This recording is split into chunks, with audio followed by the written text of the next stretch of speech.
ఏమండి ఈరోజు మటన్ షాప్కి వెళ్ళి మటన్ ఎంత అని అడిగితే 1100 చెప్పాడండి. నేను మటన్ బ్లడ్ అయితే తీసుకున్నాను. చూడండి ఎలా ఉందో.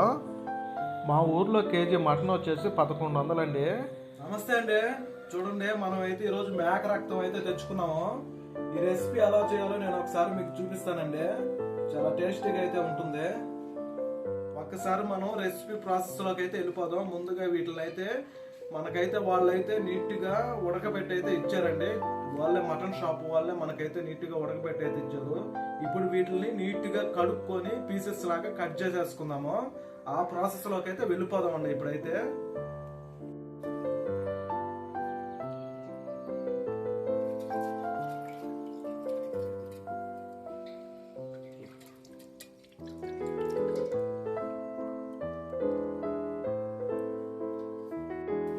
వీటిని అయితే కడిగేసుకున్నామండి. వేరే బౌల్లో తీసుకొని చిన్న పీసెస్గా అయితే మనం అయితే కట్ చేసుకోవాలి.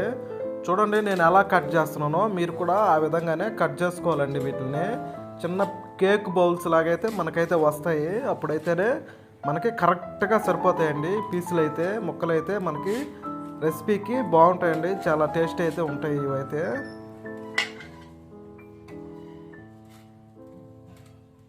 ఏమండి మీరు ఈ రెసిపీ ఎప్పుడైనా చేస్తూ ఉంటే నాకైతే కామెంట్ చేయండి. నేనైతే చేస్తున్నాను, ఎలా వస్తుందో ఒకసారి చూద్దాం మనము. చూడండి పీసెస్ చూడండి ఎలా వస్తున్నాయో. చిన్న కేక్ పీసెస్ లాగైతే వస్తున్నాయండి.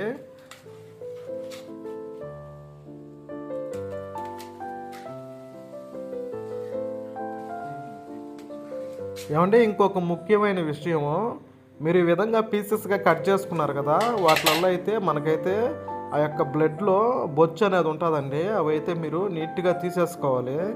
లేకపోతే కర్రీకి బాగుండవని దాంట్లో ఆ బ్లడ్లో పడి ఉంటాయి బొచ్చు అనేది. అదంతా తీసేసుకోవాలి మీరైతే. మొత్తానికైతే అన్నీ కట్ చేసేసుకొని నేను దాంట్లో ఉండే డస్ట్ అంతా తీసేసుకున్నానండి. చూడండి పీసెస్ ఎలా ఉన్నాయో. ఇప్పుడు మనం రెసిపీ ప్రాసెస్లోకి అయితే వెళ్ళిపోదాం. ముందుగా స్టవ్ వెలిగించుకొని కళాయి అయితే పెట్టేసుకుందామండి. కళాయి బాగా హీట్ ఎక్కిన తర్వాత ఇందులోనే ఆయిల్ అయితే యాడ్ చేసుకుంటాను.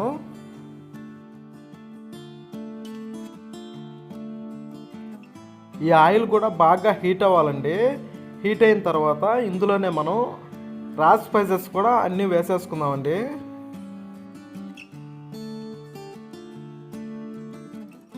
ఏమండి ఇప్పుడు ఇందులోనే ఆనియన్స్ కూడా యాడ్ చేసేసుకుందాము. ఈ ఆనియన్స్ కొంచెం లైట్గా బ్రౌన్ కలర్ వస్తే సరిపోతాయండి. ఒక్కసారి మీరైతే ఆనియన్స్ని బాగా కలుపుకోవాలండి. నెక్స్ట్ ఇందులోనే మీరు 2గా చీల్చి పెట్టుకున్న పచ్చిమిర్చి అండి, ఒక 4 పచ్చిమిర్చి అయితే నేను యాడ్ చేసుకున్నాను. యాడ్ చేసుకొని వీటిని కూడా నీట్గా ఈ విధంగా అయితే కలుపుకోవాలండి మీరు. నెక్స్ట్ ఇందులోనే అల్లం వెల్లుల్లి పేస్ట్ కూడా యాడ్ చేసేసుకుందామండి. ఈ అల్లం వెల్లుల్లి పేస్ట్ పచ్చివాసన పోయే వరకు మీరైతే బాగా నీట్గా కలుపుకొని ఫ్రై చేసుకోవాలండి. ఇప్పుడు ఇందులోనే మీరు 1 స్పూను పసుపు అయితే యాడ్ చేసుకోండి. పసుపు అయితే యాడ్ చేసుకున్నారు కదా, ఇప్పుడు నీట్గా ఒకసారి గరిటతో అయితే మీరు మళ్ళీ కలుపుకోవాలండి. పసుపు అంతా బాగా అల్లం వెల్లుల్లి పేస్ట్కి పట్టేలాగైతే మీరు కలుపుకొని కొంచెంసేపు ఫ్రై చేసుకోవాలండి. ఇప్పుడు ఇందులోనే మీరు మళ్ళీ ఒక 3 స్పూన్లు మంచి ఎర్రటి కారం అయితే వేసుకోండి. బాగా ఘాటుగా అయితే ఉంటుంది మనకి. మీరు అలాగే ఇందులో రాళ్ళుప్పు కూడా యాడ్ చేసుకోండి. రాళ్ళుప్పు కూడా యాడ్ చేసుకొని చక్కగా బాగా గ్రేవీ బాగా కలిసేలాగైతే గరిటతో మళ్ళీ నీట్గా కలుపుకోండి. అన్ని మనకి అల్లం వెల్లుల్లి పేస్ట్ కూడా బాగా ఫ్రై అయిపోయిందండి. ఇందులోనే మనం కారం పసుపు ఉప్పు అన్నీ వేసుకున్నాం కదా. ఇప్పుడు ఇందులోనే మనం ముందుగా పీసెస్గా కట్ చేసి పెట్టుకున్న ఈ మటన్ బ్లడ్ కూడా ఇందులోనే యాడ్ చేసుకోవాలండి. ఈ గ్రేవీ మొత్తము ముక్కలకి బాగా పట్టేలాగైతే మీరు కలుపుకోవాలండి.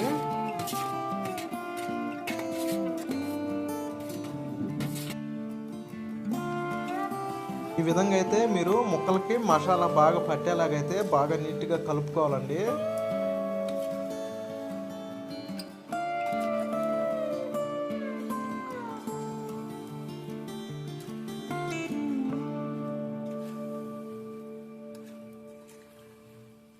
ఏమండి నేనైతే బాగా కలిపేసుకున్నాను. ఇప్పుడు ఇందులోనే కొంచెం వాటర్ అయితే యాడ్ చేసుకుంటానండి.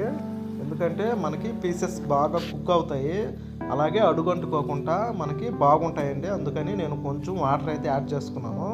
మీరు కూడా ఖచ్చితంగా కొంచెం వాటర్ అయితే యాడ్ చేసుకొని కుక్ చేసుకోనండి. అప్పుడైతేనే మనకి రెసిపీ బాగా కుకింగ్ అవుతుంది. ఏమండి మూత పెట్టి ఒక 15 నిమిషాలండి బాగా కుక్ చేసుకున్నాము. చూడండి మనకి 15 నిమిషాలు అయిపోయిందండి. చూడండి రెసిపీ అనేది బాగా కుకింగ్ అయితే అయిందండి మనకి. ఏమండి ఇప్పుడు ఇంటికాడ దంచుకున్న మంచి మసాలా పొడి అయితే యాడ్ చేసుకుంటున్నాను. ఇందులో ప్రతి ఒక్క ఇంగ్రీడియంట్ కలిసి ఉంటుంది. మేము ఇంటి దగ్గర చాలా నీట్గా అయితే ఈ మసాలా పొడి అనేది ప్రిపేర్ చేసుకుంటామండి. మీరు ఖచ్చితంగా దీంట్లో మిరియాల పొడి కూడా సపరేట్గా కొంచెం అయితే యాడ్ చేసుకోవాలండి. అప్పుడైతేనే ఇందులో నీచు వాసన పోయి మనకి కర్రీ అనేది చాలా టేస్టీగా అయితే ఉంటుందండి. అన్ని ఇంగ్రీడియంట్స్ యాడ్ చేసుకున్నాక చూడండి ఈ విధంగా ముక్కలకి మసాలా పట్టేలాగా మీరైతే బాగా నీట్గా కలుపుకోండి. ఇవైతే ముక్కలు అయితే విరిగిపోవు. మీరు ఎట్ట కోసుకుంటారో అలానే ఉంటాయి. చాలా టేస్టీగా కూడా ఉంటుందండి రెసిపీ. నేను చూడండి ఎలా కలుపుకుంటున్నానో. మన మసాలా మొత్తం ఈ ముక్కలకి బాగా పడుతుందండి. ఇందులో లాస్ట్ ఫైనల్ టచ్గా కొత్తిమీర అయితే నేను యాడ్ చేసుకుంటున్నాను. యాడ్ చేసుకొని అలా కలుపుకొని దించేసుకోవడమేనండి. ఇంతేనండి.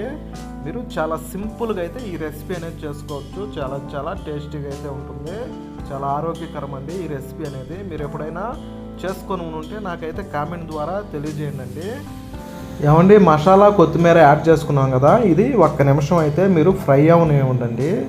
ఎందుకంటే మసాలా కూడా కొంచెం ఫ్రై అయితే మనకి చాలా సూపర్ టేస్ట్ అయితే ఉంటుంది. అందుకని 1 నిమిషం అలా ఆవిరికి ఫ్రై చేసుకోండి. స్టవ్ని సిమ్లో పెట్టుకొని ఫ్రై చేసుకోండి. ఇప్పుడు మూత పెట్టుకొని అయితే మనం దించేసుకోవడమేను. దించేసుకొని దీని ఒక పట్టు అయితే పట్టేస్తానండి. మనం అయితే ఆగలేం కదా. ఒకసారి ఎలా ఉందో టేస్ట్ చేసి అయితే మీకు చెప్తానండి.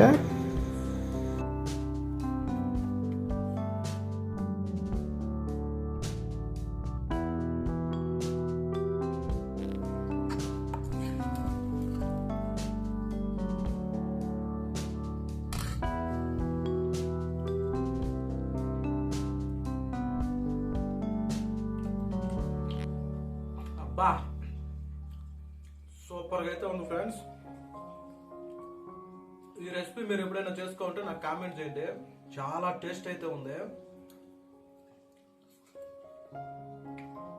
భలే వండర్ఫుల్ ఎక్సలెంట్గా ఉందండి. హెల్త్కి కూడా చాలా మంచిదంట. నేను రైస్లో వేసుకోకుండా మామూలుగా తినేస్తున్నాను. సూపర్గా అయితే ఉంది.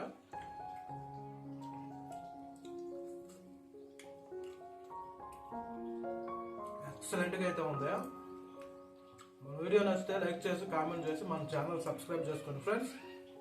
మరొక మంచి వీడియోతో మీ ముందుకు నేను వస్తాను. నేను మీ హరి. అప్పటి వరకు సెలవు మరి. Okay bye friends.